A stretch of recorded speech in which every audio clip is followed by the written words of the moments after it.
This is, I would say, one of the senior most level visit coming in from Europe in the last 1 year. And this is going to be the first standalone visit of Chancellor Scholz or for a German Chancellor to be coming to India since the relationship was upgraded between the two sides and the intergovernmental consultation mechanism was launched. This was in 2011. So that gives you an idea of how important the visit should be, because the intergovernmental consultation are about whole of a government approach, which means the Chancellor is accompanied with his top-level ministers, and all those cabinet-level consultations are going to take place. And this comes after renewed engagement between the two sides. Remember, Prime Minister had, in the last year, in fact, had three occasions when Prime Minister Modi and Chancellor Scholz engaged with each other.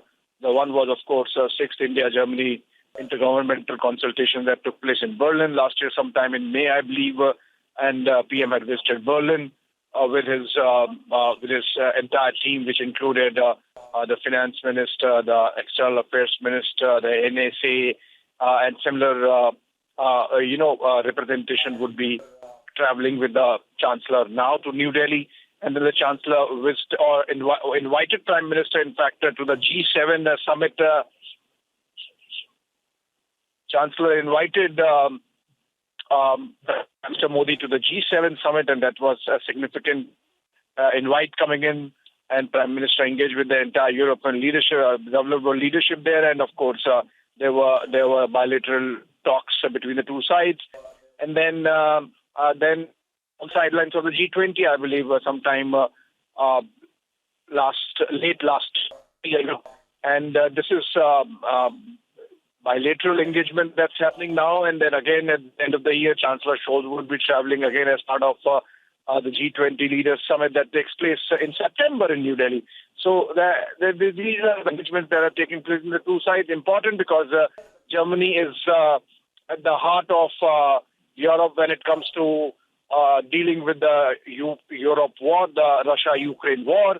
And we have seen Germans really nuancing their position because of their very heavy dependence on Russian energy and the supplies. Remember, the Nord Stream 2 and 1 pipelines have been a sticking point between Germany and United States, for example. And if you look at the GDP-wise, the kind of engagement that's between the two sides, the two sides have launched for Green and Sustainable Development Partnership, and this was during Prime Minister's visit to Berlin for the 6th IGC in May last year.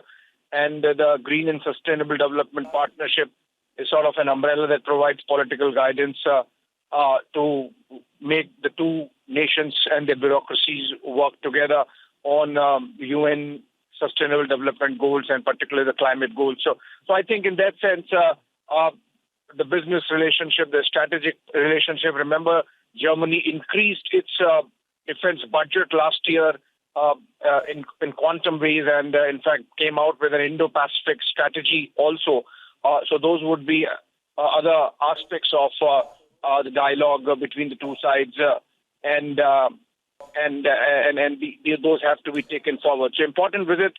The Chancellor lands and heads straight for a ceremonial welcome, after which he would be having the delegation, that there would be delegation-level talks at the Hyderabad House, the ceremonial welcome, of course, at the Rashtrapati Bhavan.